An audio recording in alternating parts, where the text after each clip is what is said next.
कि दे दो मांगल जाओ नू का दे दी कि दे दो अरे दे दो ना का चाहिए बोलो दे दो ना हो दिल जवानी में। इसीलिए कहा जाता है रुको रुको कहो कि तोह से मांगिल प्यारे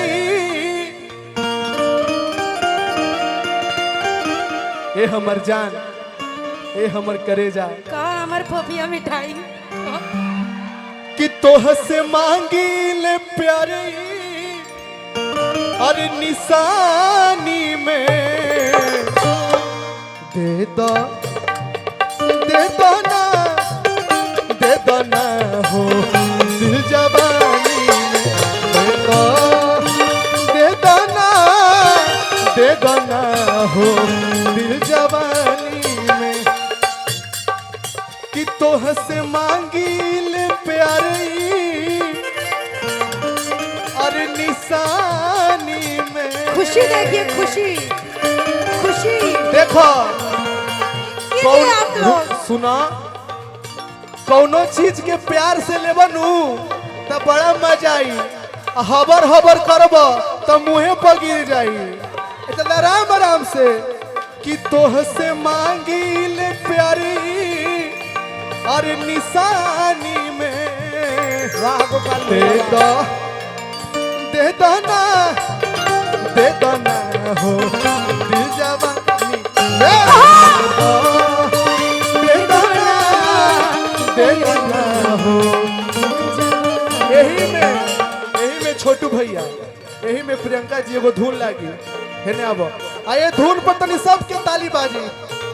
धड़केला तोहरे नाम कर जावा तू गावाना कर जावा तू गावा तनी डीले रखा भैया जान ले बका अरे की धड़केला तोहरे अरे नामे कर जावा कुहू का बना हो नाच के ए डार्लिंग कहिया होई हमन के मिलनवा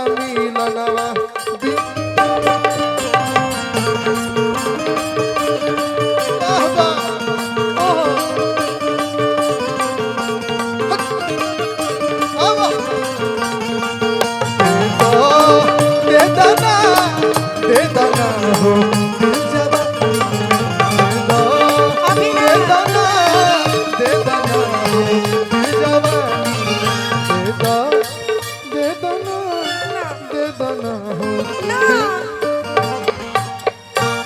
जा रोक देला जियो क्या बात है बड़ा गलत टाइम पर रोकला अपना कितना भी मुरझा क्यों ना जाए ना अपने साइड लेता है क्या बात है उ जीजा वाला फर्ज नहीं भइले हैं नया नया साली मिल हो जीजा जी पहले दिन से प्रणाम है आपको कि पहली जब बार भूमिहार जियई है महफिल में अरे माहौल बदल जाई तू तो बदलले बहे कुल लोग के देख के चलिए आप सबका प्यार आशीर्वाद ऐसे ही मिलता रहे कि चढ़ल जवानी बाबू अच्छा है ना दिल लेने की बात कर रहे हैं आप क्या आप संभाल के रख पाइएगा और एकदम तहरे के संभालो नहीं रख पाइएगा। तनी हेवी मशीन बाड़ू लेके घर में जगह बाटे थम जा कि चढ़ल जवानी बाबू कि लपटाही रे जइबना कि चढ़ल जवानी बाबू कि लपटाही रे जइबना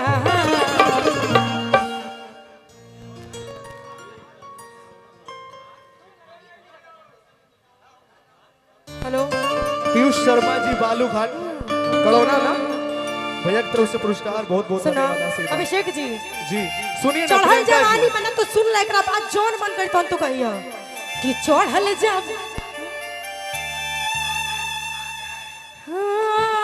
किला पटाही रे जइबाना हम फूक दे हम तोहके तो उधियाही रे जइबाना हम फूक दे हम तोहके तो उधियाही रे जइबाना छोड़ल रुको भैया, जवानी बाबू एक तिवारी। लपटा सुना ना मर्द ए सुनो प्रियंका जी, बाकी कलाकार के भी मौका देवल जाओ। अच्छा ई कहई ठीक बा हम तो पहले ही करेंगे, हम जाते गावे के फिर में रहे नहीं ना। ठीक बा, जुग जुग तेरा जियत मतलब रहो।